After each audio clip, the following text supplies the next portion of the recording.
El mundo en la mira de Carlos Rajo. Son las 8:23, 8:23 es el tiempo del centro del país. Gracias por estar con nosotros a través de Grupo Fórmula. Llega la agenda internacional de la mano de Carlos Rajo. Carlos, ¿cómo estás? Muy buenos días. ¿Qué tal, Jaime? Somos bien, gracias. Muy buenos días. Oye, Carlos, a ver, comencemos por lo que está sucediendo allí en Afganistán. Se reportó un ataque donde más de 30 personas perdieron la vida. Afganistán no era uno de estas zonas que ya comenzaban a tener dentro de la normalidad que pudiésemos comprender que se tiene en estas regiones del mundo. Había sido una zona que ya no estaba siendo tan conflictiva a lo largo de los últimos años, ¿no, Carlos? Bueno, dos cosas, Jaime. En efecto, eso es cierto. Digo, dos cosas nos llaman la atención y por la cual tocamos el tema. Normalmente, y a veces en el criterio que se manejan en los medios de comunicación, a no ser que si fuera Israel como un muerto es noticia, pero en estos lugares de Irak, Afganistán, tienen que ser muchísimos para que sea noticia. La razón por la cual lo tocamos es por esto. Uno, en efecto, como tú lo señalás, uno debería de suponer que ya no este tipo de cosas en Afganistán, porque Estados Unidos pacificó más o menos, ya se está saliendo y los talibanes ya no deberían de ser una amenaza, lo cual no es cierto.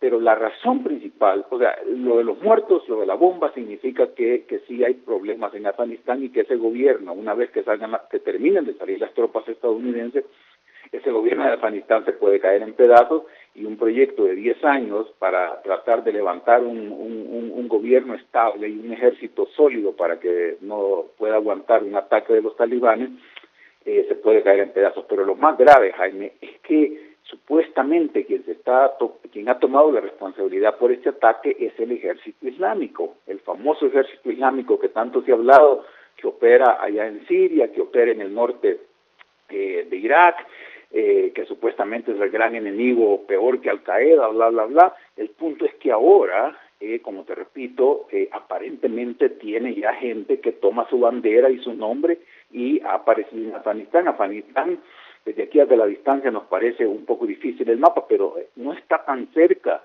no está a la vuelta de la esquina de Siria ni de Irak, está por ahí, pero está relativamente lejos. Eso significa que los tipos o han tenido la capacidad de ellos mismos desarrollarse o simplemente gente que no tenía nada que ver con ellos ayer, hoy de pronto retoman el nombre, la bandera y las ideas de ellos y entonces repito, ese gran enemigo supuestamente que es ahora de Estados Unidos y del mundo occidental, que es el Estado Islámico, aparece de pronto para sorpresa de todo el mundo en Afganistán. ¿Y qué es lo que sucederá, Carlos? ¿Qué es lo que tú puedes ver? Porque lo señalas y lo señalas bien. Era una zona que fue relativamente pacificada por los Estados Unidos, una zona que ya no había sido foco de atención a lo largo de los últimos años y hoy nuevamente lo pone nuevamente en la mira del mundo con este atentado. Estas fuerzas, y así comenzaron los grandes grupos que hoy vemos, estos grandes grupos radicales, comenzaron con este tipo de ataques. ¿Se comenzará a ver como un punto de atención, un punto rojo en toda la geopolítica a nivel internacional, lo que está sucediendo o lo que sucedió en particular con este caso en Afganistán? Bueno, dos conclusiones quedan, Jaime, o al menos dos posibles consecuencias. Una es que, y lo sugerí en el primer comentario, que pareciera que Afganistán sigue igual, prendido de alfileres, ¿no? Es decir, es un gobierno y un ejército, todo un aparato de seguridad que no queda claro si una vez que salgan todas las tropas estadounidenses y europeas va a poder mantenerse. Los talibanes están ahí, siguen siendo una amenaza y a no ser que los convenzás, hay negociaciones de paz, a no ser que los convenzás de que termine la guerra, de que ya no ataquen, de que los incorpores a la estructura de poder de Afganistán, no se sabe qué va a pasar, ¿no? Los talibanes nunca fueron derrotados, es decir, por más que Estados Unidos estuvo ahí 10 años y las tropas de la OTAN y todo, no los pudieron derrotar, siguen ahí. Entonces, es moneda al aire saber si una vez que ya vayan esas tropas extranjeras, el gobierno de Afganistán y su ejército va a poder mantenerse. Y segundo, es esta sorpresa de que el Estado Islámico se ha convertido ahora en el nuevo Al-Qaeda, en el sentido que tenés un montón de freelancers por todo el mundo que de la noche a la mañana retoman las ideas del Estado Islámico, se ponen la camiseta del Estado Islámico, agarran sus eslogans, su bandera negra y todo, y comienzan a actuar como que fueran al Estado Islámico, así como en su momento aparecieron un montón de freelancers por todo el lado que decían que eran de Al Qaeda. Así es. Bueno, pues vamos a ver qué es lo que sucede en este tema. Oye, Carlos, y me gustaría tocar lo que sucedió el domingo pasado, que tuvimos muy poquitito espacio para poder atender la política norteamericana, el anuncio de Hillary Clinton y también esto de Marcos Rubio. A ver, ayúdanos a entender un poco todo lo que viene para los siguientes meses en cuanto a la política interna allá en la Unión Americana. Bueno, pues que la elección presidencial, Jaime, no va a ser sino hasta en noviembre del próximo año, hasta en noviembre del 16. Del 16, ¿no? Sí, correcto. Sin embargo, ya está tan caliente el asunto que pareciera que la elección es a la vuelta de la esquina. El domingo, en efecto, se conoció el anuncio de Hillary Clinton. No lo hizo en persona, sino que lo que hizo fue poner un video en internet en el cual básicamente dice: aquí estoy, me lanzo a la candidatura presidencial, a la carrera presidencial. No va a tener ningún problema en el sentido de que no tiene rivales en el Partido Demócrata, entonces ella va a ser la candidata. El video fue bien recibido, Jaime, porque básicamente lo que hizo fue mostrar a gente común, americanos de todos los días le llaman, Everyday American en inglés, y básicamente gente que, como tú y yo, gente simple. Juan Pérez de la calle, aparecen un par de latinos que quieren poner un negocio, una madre que regresa al trabajo después de una maternidad, gente de dos tipos, obviamente gay, que se quieren casar, en fin, que gente común, y básicamente diciendo: señores, ¿saben qué? Estoy por ustedes y ustedes van a ser los actores principales en mi campaña. Recién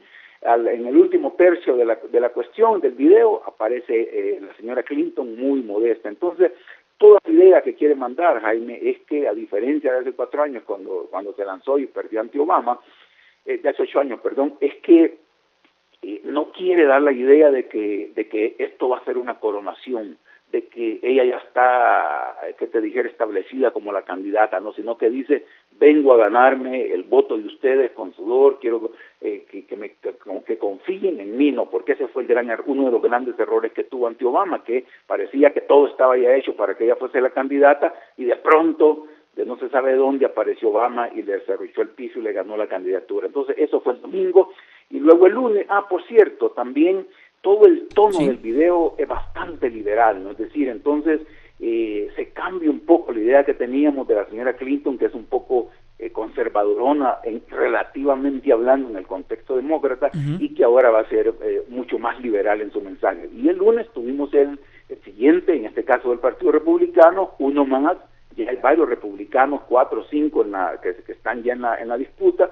En este caso se llama Marco Rubio, es el senador por la Florida, hijo de cubanos que emigraron a la Florida hace mucho tiempo, y básicamente su historia es muy la típica conservadora, ¿no?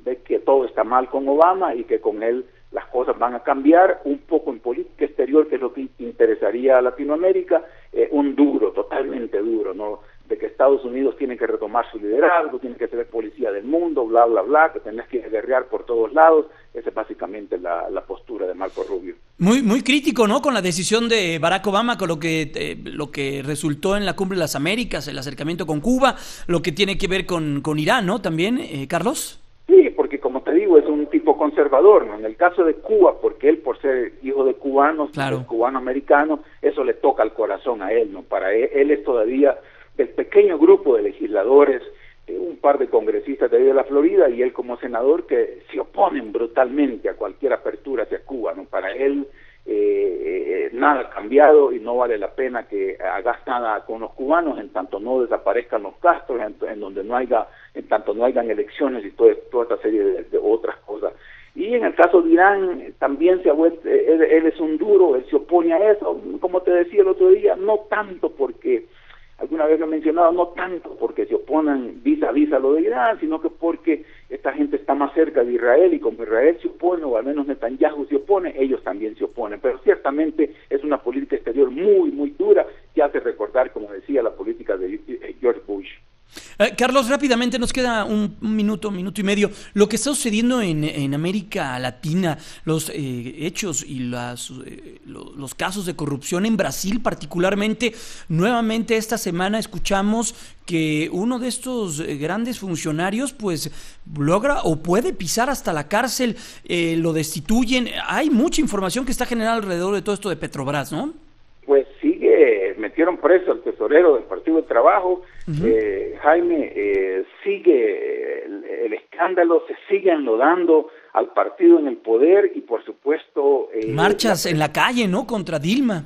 Correcto, y por supuesto la presidenta no puede evitar que te dijera ser salpicada por todo este lodazal, por todo este escándalo de la corrupción. Ya en esta semana el tono fue diferente, mucha gente pidiendo ya el impeachment, el juicio político, es decir, para que la destituyan. Entonces pareciera, Jaime, que cada semana es una semana de sobrevivencia o de contar cómo al menos seguís en el poder, pero se le está cada vez complicando muchísimo más, y no veo cómo acordate que recién llegó en enero reelegida, no veo cómo pueda pasar los 4 años o qué sé yo cuántos son de la presidencia de Brasil en este contexto. Claro.